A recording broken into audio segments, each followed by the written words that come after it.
Hello and welcome to Go English Tutorials reading of Rudolph the Red-Nosed Reindeer. This holiday classic favorite was a 45 record.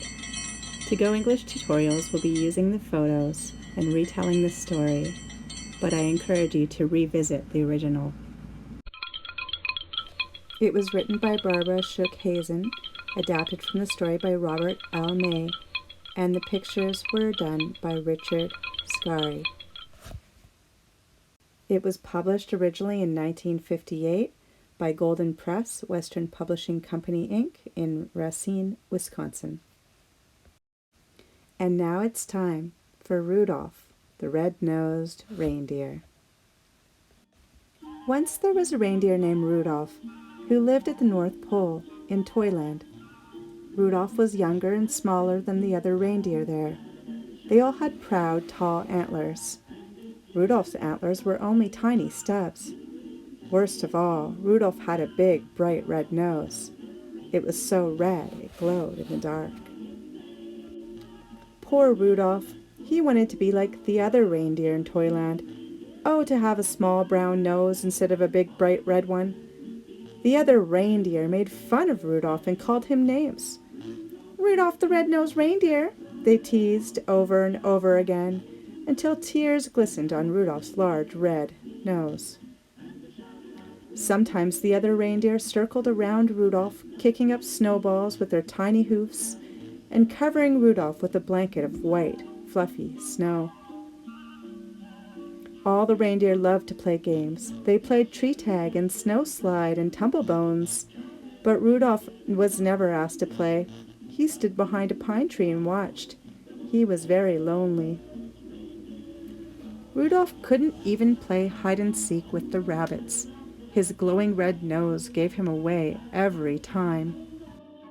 Before Christmas Eve, Santa's elves posted a sign on the gate to Toyland. "Santa's team choosing time," the sign said. All the reindeer were asked to line up at 8 o'clock in the meadow. Santa was coming to choose the team that would help deliver presents to every good little boy and girl in the world. The reindeer fairly danced with excitement when they heard the news. They pranced and tossed their antlers and pawed the snowy ground with their hoofs. Each reindeer hoped he would be chosen to guide Santa's sleigh. It was the greatest honor a reindeer could ever have. Rudolph sighed. He was ashamed to have Santa see his bright red nose, so he decided to hide. At 8 o'clock, when all the other reindeer had gone to the meadow, Rudolph hid behind a holly hedge.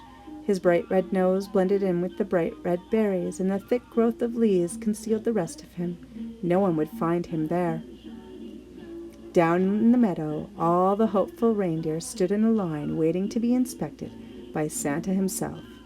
Santa had to choose carefully. Only the fastest, the strongest, and the best reindeer would do.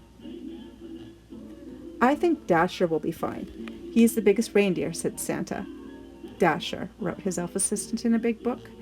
"And Dancer is the strongest," said Santa, pulling his beard. "Dancer," wrote the elf. "Ho, ho, let's see," continued Santa. "Here's Prancer and here's Vixen. They make the smoothest landings on rooftops. Comet is the fastest, and Cupid is the most sure-footed," said Santa. "I pick them. And last I choose Donder and Blitzen. They're best at twisting over treetops and skimming over telephone poles."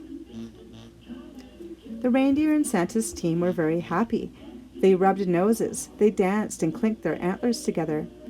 Even the reindeer who weren't chosen were given good jobs. One was to try out electric trains. Another was to cuddle Christmas kittens. The only reindeer without a job was Rudolph. He wanted to help, but he knew he would be laughed at, so he stayed hidden behind the holly hedge.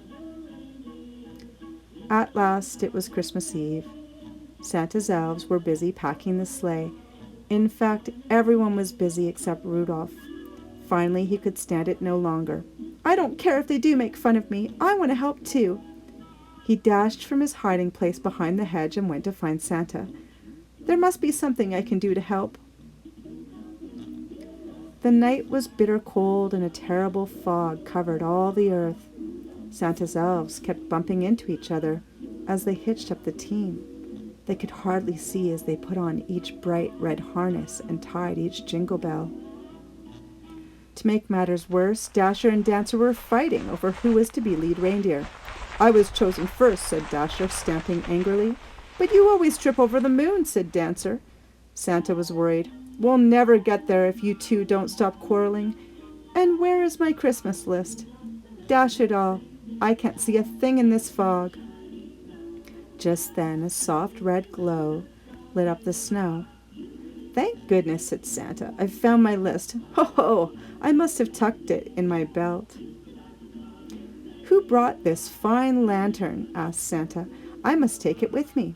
Why, I can see perfectly now." "It's not a lantern," said Rudolph, trembling. "The light comes from my nose." "Rudolph the Red-Nosed Reindeer," said Santa. "I'm certainly glad to see you. Your light will guide my sleigh tonight. I point you head of my team and #1 reindeer in all of the world." Rudolph was very proud. Now he realized how special he was, and he would never again feel ashamed of his glowing nose.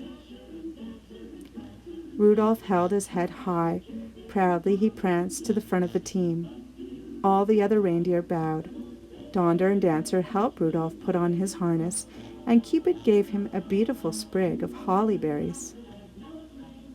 Then down, down through the clouds and over the sleeping houses, Santa and his team flew on that foggy Christmas Eve, and leading the whole procession was Rudolph, the red-nosed reindeer.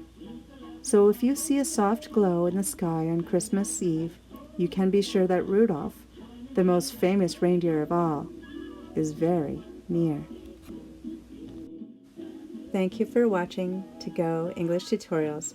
Have a very Merry Christmas, and if you can find it, take a listen to the original record.